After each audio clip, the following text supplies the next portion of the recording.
समर्पण होने से हमारे ऊपर कुछ और जिम्मेवारियां आ जाती हैं। समर्पण का भाव तो इस उत्सव से पहले भी होता है। ये हमारे ज्ञान का एक असूल है, सिद्धांत है।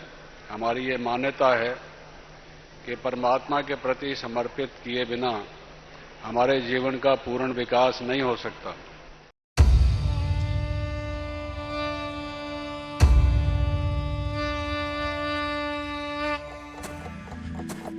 मैं ऐसा समझती हूँ कि उनकी बुद्धि बहुत सचमुच में बहुत विकसित थी। विकसित ही नहीं परंतु दिव्य थी। दिव्य बुद्धि का वरदान उनको भगवान से मिला हुआ था, शिव बाबा से मिला हुआ था। और इसलिए जब वो कोई बात को सोचते थे तो उसको बहुत गहराई से, उसको जैसे बाबा कहते हैं त्रिकालदर्शी बन करके सोचते थे। उसका आगा पीछा सब कुछ पूरी तरीके से सोचते थे। और जब वो कोई बात कहते थे तो किसी को कन्विंस करने में उनको टाइम नहीं लगता था, इसलिए क्योंकि वो खुद उस बात से इतना कन्विंस्ड हुए होते थे। और ऐसा नहीं कि अभिमान के कारण, लेकिन बहुत लॉजिकली उस चीज़ को एक्सप्लेन करने में वो बहुत ही माहिर थे, बहुत माहिर थे। मेरा जब से संपर्क रहा भाई साहब से 1983 से, तो मैंने देखा, मुझे किसी ने बहुत अच्छी तरह से उनका परिचय नहीं दिया मिलने से पहले कि वो क्या हैं, वो ऐसे राइटर हैं। लेकिन मैंने देखा कि जब भी आप उनसे मिलते थे, आप मेरे सामने बैठे हैं, आप एक चीज़ को देखेंगे, दो चीज़ को देखेंगे, लेकिन वो जैसे सामने आते थे तो ऐसा लगता था जैसे कोई लेज़र विजन है, लेज़र दृष्टि है। वो एट ए टाइम वो जैसे सारी पिक्चर अंदर और बाहर क्या हो रहा है, कोई आवाज़ आई है, किस लिए आई है, ये व्यक्ति आया है, किस लिए आया है। तो जिसको हम कहते हैं कि एट ए टाइम 10, 12, 20 चीज़ों को कंसिडर करना, कुछ मिस नहीं होता था उनकी अटेंशन से। एक ही समय में उस व्यक्ति के सारे चरित्र के बारे में, सारी सोच के बारे में, व्यवहार के बारे में बहुत जल्दी फील करते थे। तो मुझे उससे महसूस हुआ कि उनकी जो एकाग्रता है वो बहुत अच्छी है। और बाद में जब मैं खुद भी ज्ञान की गहराई में गई तो उसका कनेक्शन था कि वो बहुत थॉरली आत्मा का अभ्यास करते थे, बहुत थॉरली। ऐसे नहीं कि आप बात करते करते, काम करते करते, जैसे आप पार्टी में बैठे हैं, आपका ध्यान कई चीज़ों में जाएगा, लेकिन वो बात करते हुए, हंसते हुए, आत्मा का अभ्यास। तो इतना फोकस्ड रहते थे कि कभी भी छोटी छोटी बात भी उनसे मिस नहीं हो सकती थी।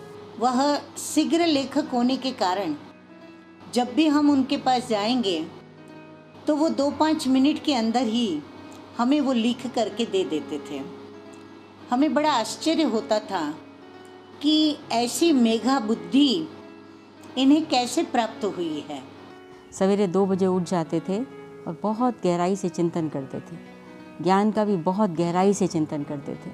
मुझे अच्छी तरीके से ये याद है कि जब कभी कभी हम रात की क्लास में मुझे वो कहते थे मुरली पढ़ने के लिए, तो 3 लाइन के बाद मेरे से पूछेंगे बाबा ने ये क्यों कहा, तो मैं उसका उत्तर दूंगी।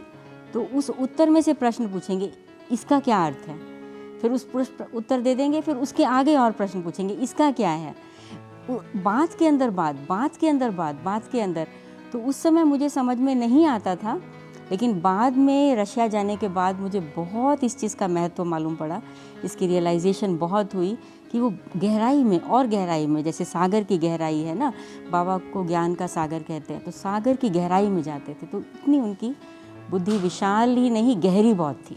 दूर की जो सोच है, आप 2 दिन की बात सोच लेंगे, आप 4 साल की बात सोच लेंगे, लेकिन वो आगे 10 साल की भी बात सोचते थे। एक बार छोटा सा इंसिडेंट ऐसा हुआ कि जहाँ शक्तिनगर के कनेक्शन में जहाँ सेवा शुरू हुई, वहाँ कोर्स के लिए भेजा, और एक और दूसरी बहन भी मेरे साथ जाती थी, तो वो कोर्स कराती थी, मैं बाद में मेडिटेशन कराती थी या म्यूज़िक चलाती थी। मैं उस समय नई वहाँ पर आई थी। तो कोर्स कराने के बाद एक बार एक भाई ने प्रश्न पूछा मेरे से, तो कुछ मैंने जवाब दिया, कुछ मैंने उसको कहा कल जवाब देंगे। तो कल कोई और बहन गई, तो वो भाई ने पूछा वो जो बहन कल आई थी उसने मुझे जवाब देना था, वो कहाँ है? तो मैं तो गई नहीं थी। तो जब ये बात भाई साहब के पास पहुंची तो भाई साहब ने कहा कि आपको जब पता ही नहीं था आप कल जाएंगे या नहीं जाएंगे, तो आपने प्रॉमिस को किया कि मैं कल जवाब दूंगी। तो देखने में तो बहुत छोटी सी बात है, लेकिन अगर हम इतना कंसिडर करके चलें तो कि हर एक चीज़ को हमें सोच समझ करके, अर्थात इंटेलेक्ट जो है वो अप्लाई होना चाहिए। ऐसे सैकड़ों उदाहरण उनके संपर्क में आते हुए चलते हैं। अभी विदेश की सेवाओं के अंदर में भी, या फिर दिल्ली से कनेक्टेड जो सेवा केंद्र खुले, मुजफ्फरनगर खुला, वहाँ पर किस प्रकार उन्होंने गाइडेंस दिया। तो वो 6 फुट की तो क्या, वो लगता था कि अनलिमिटेड इंटेलेक्ट है। इसलिए मैं तो समझती हूँ उसका आधार उनकी निरंतर आत्मा की स्थिति थी।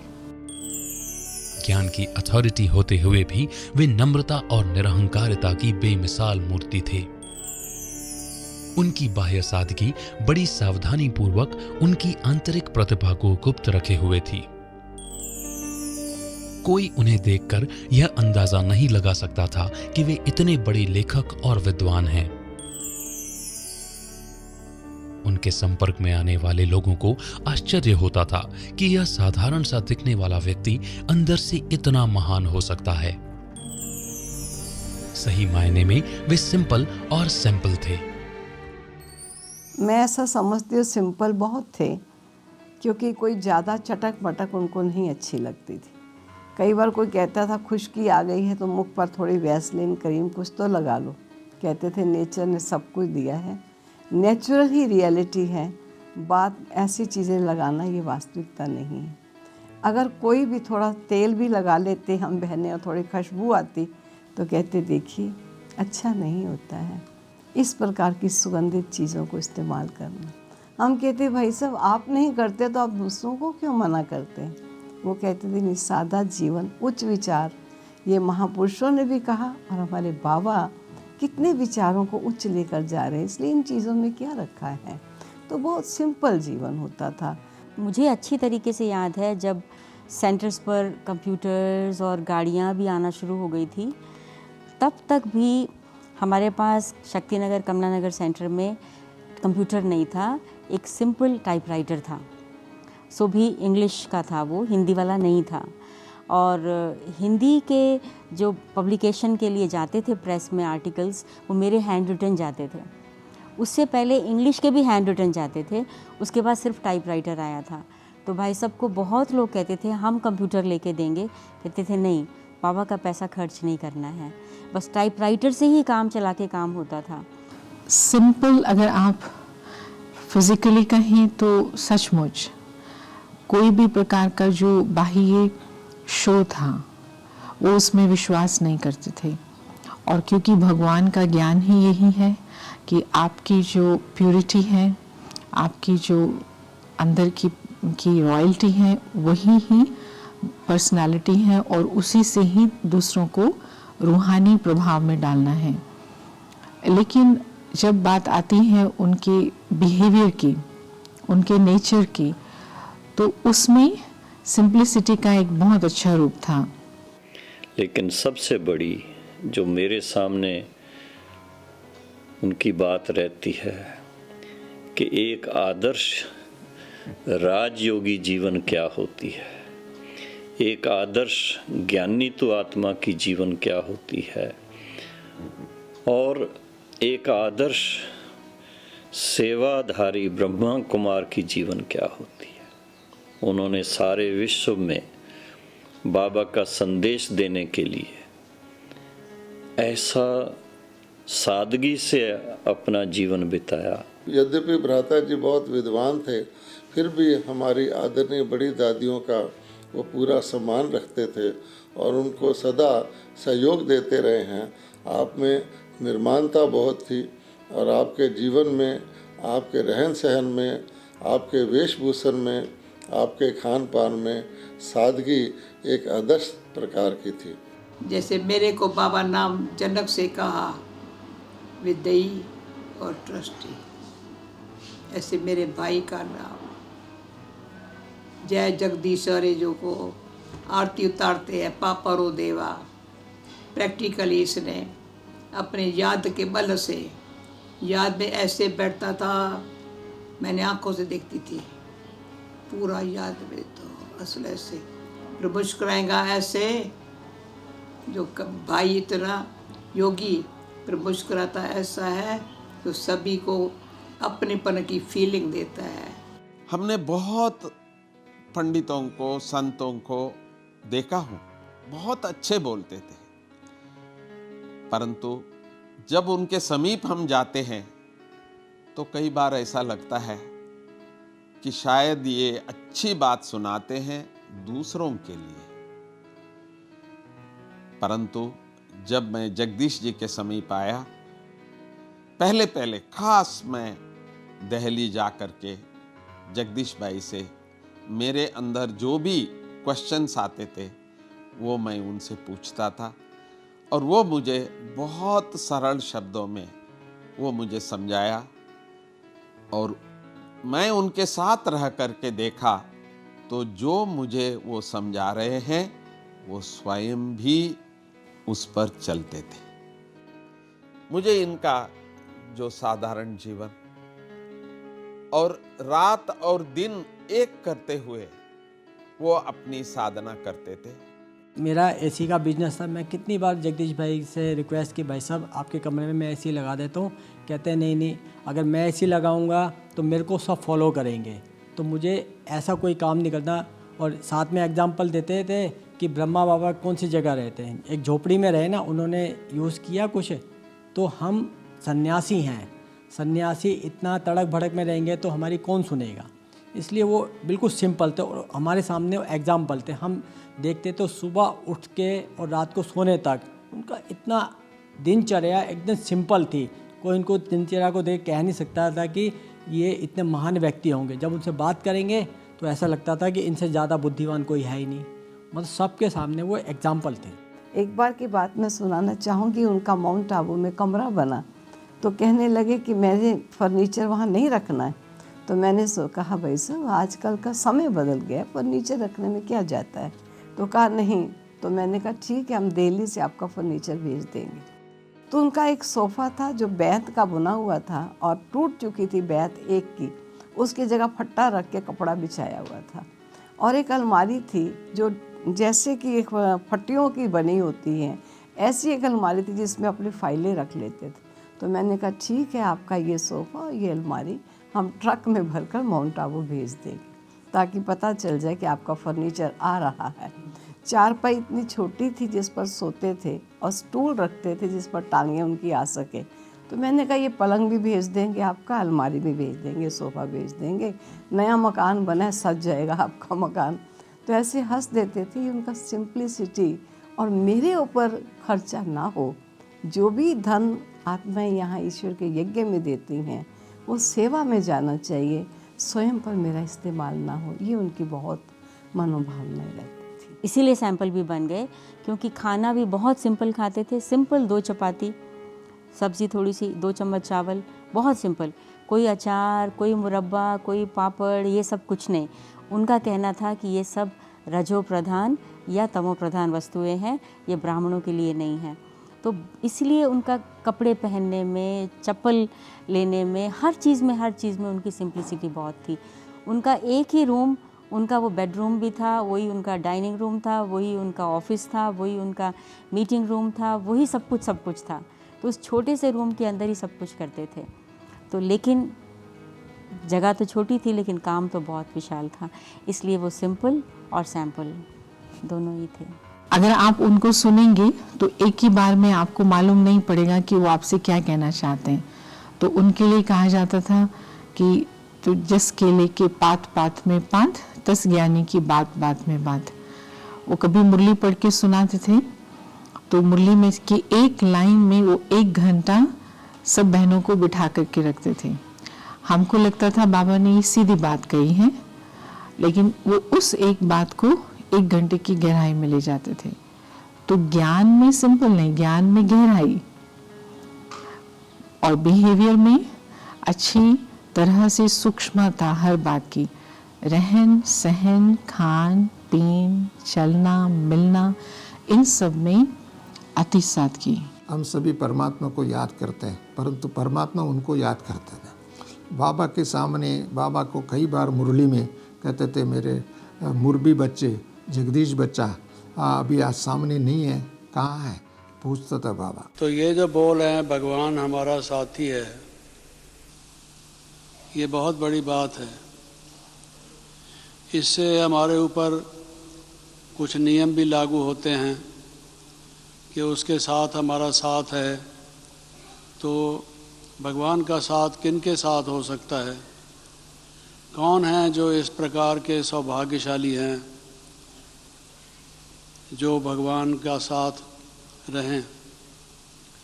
कोई नियम मर्यादाएं, कुछ कंडीशंस वो अपने जीवन में फॉलो करते होंगे, जिससे वो डिज़र्व करते हैं कि भगवान भी उनके साथ देता है और उनको भगवान के साथ का मौका मिलता है। तो ये एक बहुत बड़ी बात है। लेकिन सबसे बड़ी बात तो ये है कि भक्ति मार्ग में जिनकी भी हम कविताएं या गीत पढ़ते हैं, सुनते हैं, तो वो प्राय यही कहते हैं कि हे प्रभु, मैं इस संसार सागर में डूब रहा हूँ, जिसमें बड़े बड़े मगरमच्छ हैं, चट्टानें हैं, तूफान हैं, बहता जा रहा हूँ, डूबता जा रहा हूँ। ये जो माया है, विकार हैं, इनके भंवर में फंसा हुआ हूँ, मैं इसे निकल नहीं पा रहा, आप मुझे इससे निकालो। तो एक निराशा का वो भाव प्रकट करते हैं, जैसे कि उम्मीद खो चुके हों कि इस माया को पार करना बहुत कठिन ही नहीं बल्कि इंसान के लिए असंभव है, जब तक कि ईश्वर का साथ ना मिले। तो हम जब ये गीत सुनते हैं कि भगवान हमारा साथी है, तो सबसे पहला प्रभाव जो हमारे मन पर पड़ता है, मैं समझता हूँ सभी के मन पर पड़ता होगा, वो ये है कि सर्वसमर्थ सर्वशक्तिमान जो ज्ञान का सागर है, उसका साथ हमें मिला है। तो मन को सांत्वना होती है, एक तसल्ली आती है, हिम्मत आती है, और हिम्मत के बिना कोई बड़ा कार्य होता नहीं है। तो माया से टक्कर लेने या उस पर विजय प्राप्त करने का एक बहुत बड़ा जो साधन हमें चाहिए, वो है हमारे मन में ये विश्वास होना, ये अनुभव होना कि भगवान हमारे साथ है। वो साथी के जो कर्तव्य हैं वो निभाएगा और हमारा बेड़ा पार करेगा, हमारा कल्याण करेगा। अब हम इस भवसागर से तर जाएंगे।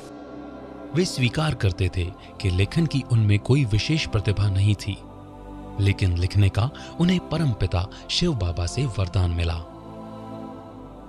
यह वास्तव में उनके मन की सच्चाई का प्रतिफल था। यह उन पर शिव बाबा की विशेष कृपा थी। यह ईश्वरीय आज्ञा पालन करने का इनाम था। यह वरदान ऐसा था कि जब वे लिखते तो घंटों तक अनवरत लिखते ही जाते थे। उनकी कलम ऐसे चलती थी जैसे कोई उनसे लिखा रहा हो। उस समय याद आता था वो पौराणिक प्रसंग जब वेद व्यास जी महाभारत ग्रंथ लिखाते रहे और गणेश जी लिखते रहे। स्वयं शिव परमात्मा ने ही उन्हें सिद्धि विनायक गजानन गणेश का टाइटल दिया। 5वें दिन ये कोर्स करने आया तो हमने कहा जगदीश भाई जी आज आप लिटरेचर पढ़िए, हम कोर्स नहीं कराएंगे। कहा क्यों? हमने कहा हमारा मीरठ से अखबार में पढ़ गया है ब्रह्मा कुमारियां ईसाई धर्म की है, तो हम आज अखबार से होके आए हैं रुकमणी और हमको आज लेख बेख लिखना है। आप जानते हो हम हिंदी तो इतना नहीं जानती है, तो हमको लिखने में टाइम लगेगा। तो इसने कहा हमारा कोर्स तो जरूर होगा, आप लिख के पूरा लेख हमको दे दो, हिंदी में मैं कंप्लीट कर दूंगा। यानी 5वें दिन से समझो इसका बाबा को ने इसको निमित्त बनाना था। ये चाहिए आपको लेख जो मैटर लिखना है वो पूरा लिख दो, हिंदी में मैं कंप्लीट करके आपको देगा। आप मैटर लिख के हमको कोर्स कराओ और हम कंप्लीट करके आपको अभी दे। जो 5 पांडवों के गुण हैं, अर्जुन, भीम, नकुल, सहदेव, युधिष्ठिर, पांचों ही गुण, ये अलौकिक जन्म लेते ही उसमें ये गुण देखा। अर्जुन सम गीता का ज्ञान जो भगवान सुना रहा है, अति गुह्य है, गोपनीय रहस्य युक्त है, ये मेरा भाई अनुभव करने लगा। योग क्या चीज़ है, अनुभव किया। और भीम बाबा का यज्ञ है, भगवान ने यज्ञ रचा है जहाँ से हम ब्राह्मण पैदा हुए हैं। तीसरा नकल, डीटो बाबा को कॉपी किया, क्यों नकल करने का अकल चाहिए, पूरा नकल किया। बाबा सुना रहा है, शिव बाबा ब्रह्मा द्वारा सुना रहा है, क्या सुना रहा है सब अच्छी तरह से सुना, समझा। पर अब जगदीश भाई को कहते थे ये गणपति है, गणेश कलम से लिखने लगा। पहले पहले ही कलम, हम दिल्ली में कमला नगर में थी, जब लिखने बैठता था देखती थी बाबा इसको जैसे कलम चलाना सिखा रहा है। सहदेव सदा सहयोगी, सबके साथ सहयोगी, छोटे बड़े, बाल बूढ़े, सबके साथ निर्विकारी निरंकारी सत्याई निम्रता से बहुत सहयोगी बन करके रहा। युधिष्ठिर, सत्य धर्म में रहना, सत्यराज्य, कारोबार में भी सच्चाई, स्वधर्म में सच्चाई। तो धर्म और राज्य, इसलिए भले गीता में है महावाक्य, और हमने आंखों से देखा, भगवानो वाच अर्जुन प्रत्य, परंतु संजय धृतराष्ट्र की भी आंख खोलने वाला, अंधों को आंख खोलने वाला वो हमारा संजय भाई है। तो जगदीश भाई को हम गणपति के रूप में, गणेश के रूप में भी ऐसा दिया है, देखा है। मैं ऐसा कहूँगी कि सिद्धि स्वरूप यही थे कि कोई बात कह देते थे तो कह देने के बाद वो कभी टलते नहीं थे। किसी बात पर कमिट हो जाना, कमिट कर लेना, तो उसको पूरा करना ही है। और हमें मालूम होता है कि इन्होंने जो कह दिया वो होगा ज़रूर। शब्द से कह दिया या कर्म में कह दिया या किसी को आंख दिखा के डायरेक्शन दे दी, वो कार्य होगा ज़रूर, होकर ही रहेगा, चाहे वो कितना मुश्किल और कैसा भी कार्य होता था। और उनके मुख से यही निकलता था, सब हो जाएगा, कोई मुश्किल नहीं। सिद्धि विनायक, सिद्धि और बुद्धि, बुद्धि से ही सिद्धि, तो बुद्धिवान होने के कारण और साथ साथ बाबा से उनका वो जो कनेक्शन था ना, वो इतना गहरा था। वो बहुत प्यार से कहा करते थे कि मैं बाबा का मुरब्बी बच्चा हूँ और ये मैंने कहा है, ये ऐसा होना चाहिए और ये न हो, ये हो नहीं सकता। गणेश जी तो भक्ति में भी प्रसिद्ध हैं। सबसे पहले सब देवताओं के पहले उनकी पूजा की जाती है। तो हमारे जीवन में हमने ये भी देखा है कि कोई भी प्रकार का यज्ञ में अगर विघ्न आया, समस्या आई, तो राय देने वाले या ऑफर करने वाले, समझने वाले, समझाने वाले बहुत थे, लेकिन उसको दूर करना विधिवत समझ करके, इसमें उनकी महारत हासिल थी। मतलब गणेश जी की तो बहुत महिमा है और उसका तो पूजन होता है, लेकिन इसने भी इस कार्य में कमी नहीं की जिसका यादगार आज हम सब के पास है। जैसे वो लिखते थे उस प्रकार से मुझे भी उनके लेख पढ़ने से, आर्टिकल्स पढ़ने से प्रेरणा मिलती रही और उसके कारण मैं भी ज्ञानामृत के अंदर अपना आर्टिकल लिख रहा हूँ। मुझे खुशी है कि बाबा ने प्रजापिता ब्रह्मा द्वारा जो सच्चा गीता ज्ञान हमको दिया है, उस ज्ञान को सही रूप में सारे विश्व में प्रचार करने के लिए जो सहयोगी बने हैं, तो जगदीश भाई, तो जिसको हम लोग कहते हैं ये गणेश है। हमारा पिताश्री जी ने जो ज्ञान सुनाया, तो वो ज्ञान को हमारे जगदीश भाई गणेश के रूप में पूरा लिख करके बाबा से पास कराते हुए सारे विश्व में आज ये ज्ञान प्रचार हुआ है। कई बार बाबा इतनी 40-45 पेज की बुक कहता था, बच्चे ये 3 दिन के अंदर छप करके सेंटरों में पहुंच जानी चाहिए ताकि फलां प्रोग्राम में ये बढ़ सके। और यही कहते जी बाबा। और हम कई बार कहते भाई साहब मुश्किल नहीं होगा, कहते भगवान ने कहा है, इंसान ने नहीं कहा। इस प्रकार उनकी दूरदर्शिता रहती थी और कैसे भी करके दिन रात करके भी उस कार्य को संपन्न करते थे। कह दिया ना, होगा ही। अब हम लोग उनको भी कभी कहते थे ऐसा करो, हम कभी कहते कल ये हो गया, परसों कहते थे नहीं, कभी ऐसा नहीं कहिएगा। जो कार्य करना है वो करना ही है, चाहे कैसे भी सर्कमस्टांसेस आ जाए। तो वो जो कहते थे करते थे और सचमुच होता ही था। तो हमको भी ये शिक्षा मिली कि कभी भी हम ये नहीं कहेंगे नहीं हो सकता, कैसे होगा, मुश्किल होगा, होगा ज़रूर होगा। उससे हमारी एनर्जी भी क्रिएट होती है और हम जो बोलते हैं वो वचन सत्य होता है। ये हमने भाई साहब के जीवन में देखा। ओम शांति। रिश्ता दिल से दिल के एतबार का, जिंदा है हम ही से नाम प्यार का। रिश्ता दिल से दिल के एतबार का, जिंदा है हम ही से नाम प्यार का। के मर के भी किसी को याद आएंगे, किसी के आंसुओं में मुस्कुराएंगे। कहेगा फूल हर कली से बार बार, जीना इसी का नाम है।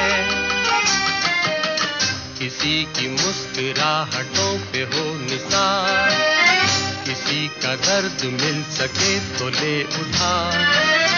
किसी के वास्ते हो तेरे दिल में प्यार, जीना इसी का नाम है।